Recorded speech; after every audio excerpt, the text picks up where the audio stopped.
සුබ දවසක්. ඩිලිජන්ට් හෝම් වෙතට ඔයාලව සාදරයෙන් පිළිගන්නවා. රසයෙන් වගේම ගුණයෙන් අනෝන ගොටුකොළ සම්බෝලයක් තමයි මම අද හදන්නේ. ඉතින් ඒකට ඕනි කරන ගොටුකොළ ටිකත් මම ගෙවත්තෙන්ම තමයි කඩාගන්නේ.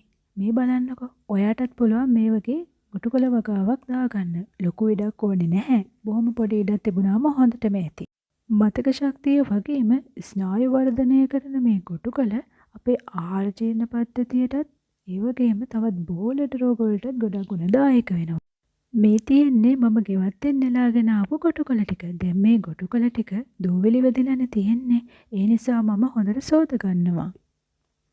මේ තියෙන්නේ මම සෝදලා ගත්ත ගොටුකොළ ටික. දැන් මේ ටික හොඳට හීනියට කපා ගන්න ඕනේ. සිහින් වෙන තරමටම රසෙත් වැඩි වෙනවා.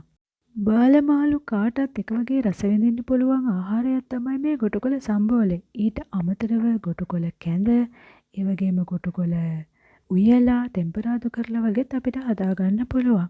කොළ මුල් දඬු මදපවනේ වේලලා තම්බලා බොන එක ගොඩක් ගුණදායකයි. ඒ වගේම තමයි ගොටුකොළ මුලත් එක්කම ගලවලා මදපවනේ වේලලා පවුඩර් එකක් විදියට හදලා තියාගෙන ඔයාට පානයක් විදියට සකස් කරගන්න පුළුවන්. ඒ වගේම කැඳ හදාගන්නකොටත් මේ ගොටුකොළ පවුඩර් එකෙන් ටිකක් භාවිතා කරන්න පුළුවන්. මම හදපු ගොටුකොළ පවුඩර් එක ඔයාලට channel එකට ගිහින් බලා ගන්න පුළුවන්. ඒ වගේම තමයි මානසික ආතතිය, විෂාදය, නිින්ද නොයාමේ වගේ රෝගවලටත් මේ ගොටුකොළ ආහාරයට ගන්න එක ගොඩක් ගුණදායක වෙනවා.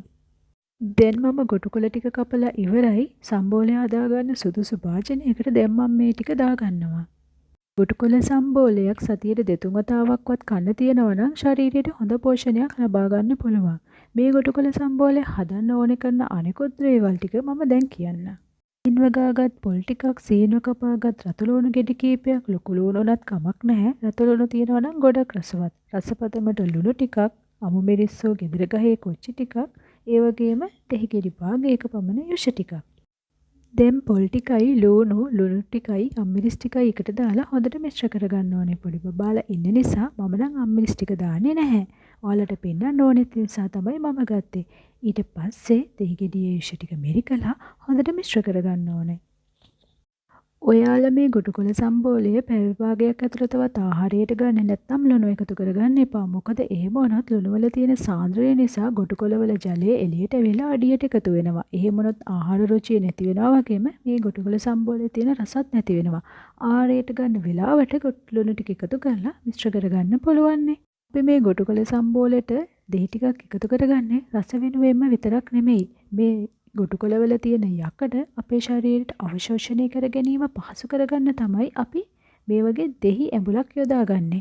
දෙහි නැත්නම් ඔයාට දොඩම් ගෙඩියක් වගේ දෙයක් පාවිච්චි කරන්න උනත් පුළුවන්. අපි මේ සම්බෝලයට පොල් එකතු කරගන්න නිසා වැඩි වේලාවක් එළිය තියාගන්න අමාරුයි. දෙවෙනි වේලක් සඳහා ඉතුරු කරගන්නව නම් ශීතකරණයේ තියලා භාවිතයට ගැනීම තමයි වඩාත් සුදුසු වෙන්නේ. රේට හෝ දවල්ට තමයි මේ සම්බෝලය වඩාත් සුදුසු වෙන්නේ. පලාව වර්ග ජීර්ණය ටිකක් අපහසු නිසා රාත්‍රියට වැඩි සුදුසු වෙන්නේ නැහැ. මොකද බොහෝ දෙනෙක් ආහාරගත් විගසම රාත්‍රියේ නිින්දට යන නිසා මේ ආහාර ජීර්ණය තවත් පමා වෙනවා.